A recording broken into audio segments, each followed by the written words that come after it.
নমস্কার, আমার এজেন্ট বন্ধুদেরকে বলছি। অনেকেই বলছেন যে পেনশন স্কিম সাধারণ মানুষ এলআইসিতে না করে পোস্ট অফিসে বা ব্যাংকে করছে। এবার কতগুলো ডিফারেন্স আছে সেগুলো বলছি। বললে কিন্তু আপনি বুঝতে পারবেন যে কেন এলআইসিতেই পেনশন স্কিমটা করা উচিত।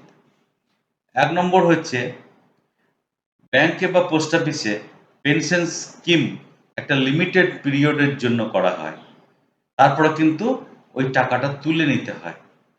তো জমা টাকাটা যখন তুলে নেওয়া হয়, তারপর আবার নতুন করে তিনি যদি বেঁচে থাকেন বা পেনশন নিতে চান, নতুন করে যদি পেনশন আবার চালু করতে চান, নতুন করে যখন ইনভেস্ট করেন, তখন তার ইন্টারেস্টের রেট কমে যায় এবং কমে যাবেই।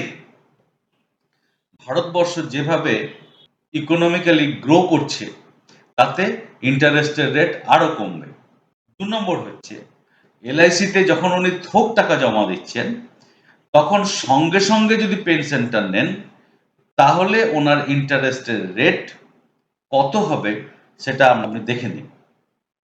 এই পলিসিটা হচ্ছে জীবন অক্ষয়। আমি স্ক্রিনশট দিয়ে দিলাম।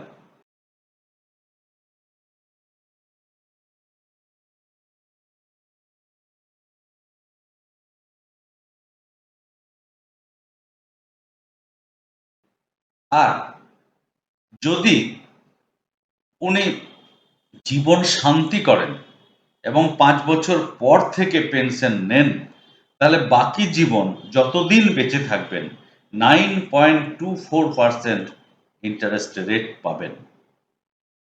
৫ বছর ডেফার্ড করলে ৫ বছর পর থেকে জমা টাকার 9.24% ইন্টারেস্ট পাবেন।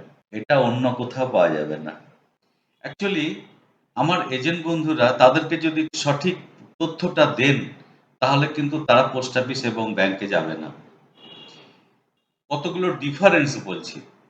১ নম্বর ডিফারেন্স, আমাদের এখানে উনি থোক টাকা জমা দিলেন, তারপর উনি যতদিন বেঁচে থাকবেন ততদিন পর্যন্ত পেনশন নিতে পারেন। ওনার অবর্তমানে যে থোক টাকা দিয়ে উনি পলিসিটা করেছিলেন, সেই টাকাটা তার নমিনিকে দিয়ে দেওয়া হবে। আবার উনি যদি ইচ্ছা করেন, তাহলে ওনার স্ত্রী বা স্বামীকে সেকেন্ড অ্যানুইট্যান্ট করতে পারেন।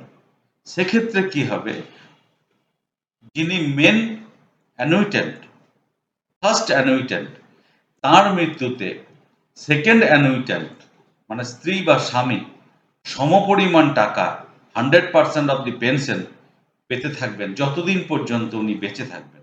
মানে সেকেন্ড অ্যানুইট্যান্টও যতদিন পর্যন্ত বেঁচে থাকবেন। তার মৃত্যুতে তার নমিনি ওই থোক টাকাটা ফেরত পেয়ে যাবে। এই সিস্টেম ব্যাংকে বা পোস্ট অফিসে কোথাও নেই। ২ নম্বর হচ্ছে ব্যাংকে বা পোস্ট অফিসে টাকা জমা দেওয়ার সময় ইনকাম ট্যাক্সের রিবেট পাবেন, আমাদের এখানেও পাবেন।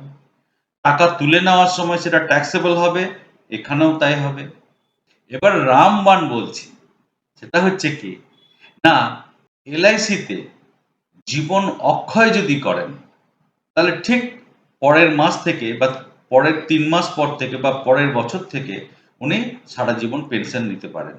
কিন্তু তাকে যদি আপনি জীবন শান্তি দেন, তাহলে জমা টাকার উপরে 9.24% ইন্টারেস্ট পাবেন, যেটা ব্যাংকে বা পোস্ট অফিসে দেবে না। একটা উদাহরণ বলছি।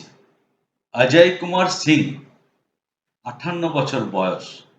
উনি ৩০ লাখ টাকা জমা দিয়ে একটা জীবন শান্তি পলিসি করছেন। ৫ বছরের ডেফারমেন্ট পিরিয়ড নিয়েছেন।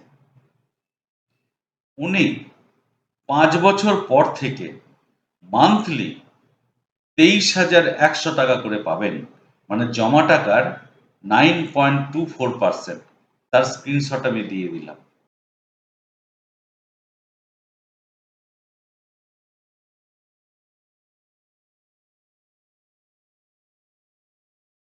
এবার আপনারা বিচার করে দেখুন কাস্টমারকে কি বলবেন, যাতে তিনি এই থোক টাকা দিয়ে পেনশন স্কিম কিনবেন। তাদের কাছে যাবেন, যেসব ব্যক্তি রিটায়ারমেন্টের মুখে, যেমন 58, 59, 60, 61 বছর বয়স, রিটায়ারমেন্টের অন্তত 3 মাস আগে তার কাছে যান। আমরা কি করছি? রিটায়ারমেন্ট হয়ে যাচ্ছে, তারপরে তার কাছে যাচ্ছি, তাকে যখন গিয়ে বলছি, তখন দেখা যাচ্ছে যে তিনি রিটায়ারমেন্টে পাওয়া টাকা সব জায়গায় ইনভেস্ট করে ফেলেছেন। কিন্তু না ভাই, ওদের কাছে যেতে হবে রিটায়ারমেন্টের 3 মাস আগে। ধন্যবাদ।